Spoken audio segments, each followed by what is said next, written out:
इंदौर में खूब बवाल हुआ। बवाल इसलिए क्योंकि कांग्रेस यहां के रेसिडेंसी कोठी में प्रेस कॉन्फ्रेंस करना चाहती थी, लेकिन जिला प्रशासन ने प्रेस कॉन्फ्रेंस की इजाजत नहीं दी।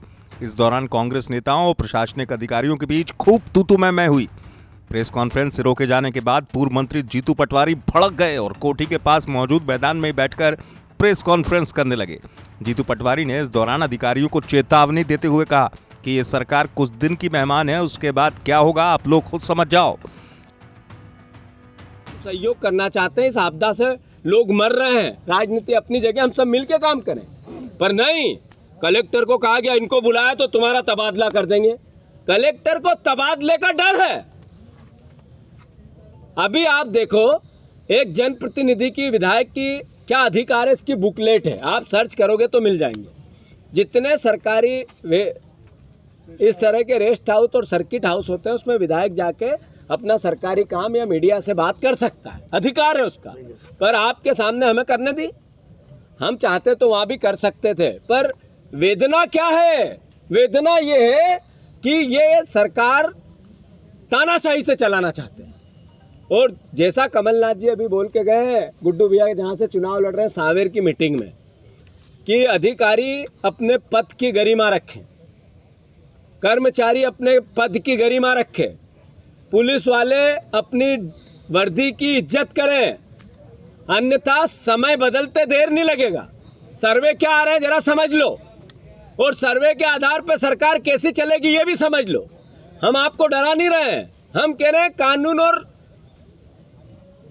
संविधान का सम्मान करो। क्या कारण है कि एक तहसीलदार आके ये कहता है कि आप अंदर नहीं घुस सकते हो, आप बाहर जाओ?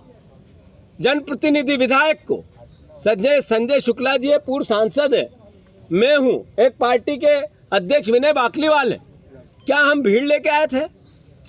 सवाल यह है कि इस तरीके की इनकी कार्यशैली ने ही इंदौर की ये भयावह स्थिति की है।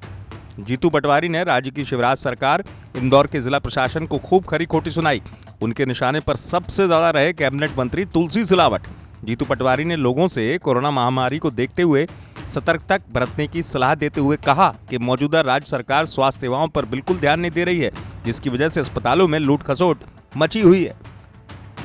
कि जो कोविड का चार्ट बना उसमें धर्म का एक कॉलम लिखा गया, धर्म का कॉलम, हिंदू और मुसलमान।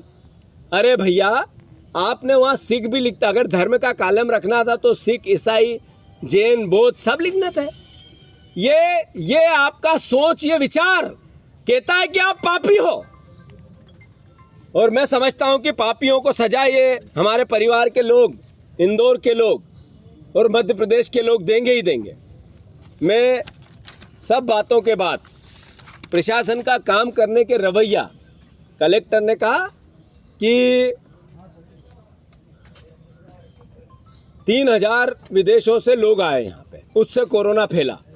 कई बड़े अखबारों में, भास्कर पत्रिका, इनमें फ्रंट पेज की खबर थी। 3000 में से 1000 मिल ही नहीं रहे। कहाँ है वो विदेशी, विदेश से आने वाले लोग? वो इंडियन ही है, पर कहाँ है वो? ये इनकी सजगता थी, पीठ थपथपा रहे थे, अखबारों को मैनेज कर रहे थे। रोज अखबार को फोन जाता है, ये खबर बनना चाहिए, ये नहीं बनना चाहिए, ये अच्छी खबर लगना चाहिए, ये नहीं लगना चाहिए। ये काम है क्या प्रशासन का? प्रशासन का काम है अच्छी व्यवस्था देना, कि अखबार और मीडिया को मैनेज करना। मैं मानता हूं इंदौर के साथ ये जो पाप कर रहे हैं, इसकी सजा इनको देनी ही पड़ेगी। बातें बहुत है करने की। मैं मानता हूं हॉस्पिटल की लूट और सरकार की छूट, इंदौर वासियों, मैं जितना बोल रहा हूं उससे ज़्यादा आप लोग समझते हैं। मैं मानता हूं कि ये यातना आप जो भोग रहे हैं और किसके कारण भोग रहे हैं और कौन इसका दोषी है, ये हमें अब बार बार बताने की आवश्यकता नहीं, आप समझते हो। मेरा अनुरोध ये है कि एक परिवार का साथी, जैसा मैंने शुरू में कहा था कि जो मरीज हो जाता है उसका मध्यम वर्गीय परिवार अपना घर बेच देता है, अपनी कोई संपत्ति बेचता है जब ठीक होके आता है। अन्यथा हॉस्पिटलों को लूटने की छूट दे दी है प्रशासन। मैं आग्रह करता हूं आप सबसे, प्रशासन से, कि पेंडेमिक बढ़ने वाला है इंदौर में, हॉस्पिटल में जगह नहीं मिलेगी, 50,000 मरीज दीपावली तक हो जाएंगे, यह कांग्रेस पार्टी का अनुमान है। आप तैयारी करो फिर से, एक बार युद्ध स्तर पर फिर लगो। मेघदूत और चिड़ियाघर खोलने के बजाय कैसे हम इस महामारी से निपटे उसकी तैयारी करो। और वो परिवार का साथी जिस पर ये आपदा आ रही है, मैं मानता हूं कि आप भी सोशल डिस्टेंसिंग रखो और बचो इस बीमारी से। हम खुद बचेंगे तो बच सकते हैं। प्रशासन ने कहा है कि आपको तो हम मारने पे तुले हैं। अब इंदौर का प्रशासन और मध्य प्रदेश की सरकार ये कह रही है कि हम प्रदेश के रहवासियों और इंदौर वासियों को मारना चाहते हैं। दरअसल राज्य में उपचुनाव होने वाले हैं। इंदौर के सांवेर में भी उपचुनाव को लेकर पूरी तैयारी चल रही है। हालांकि कांग्रेस आरोप लगा रही है कि शोभा यात्रा के नाम पर यहां से वोटरों को पैसे बांटे जा रहे हैं ताकि किसी तरह से कैबिनेट मंत्री तुलसी सिलावट को जीत हासिल हो सके। आपको बता दें कि Sanwer seat high profile seat बन गई है।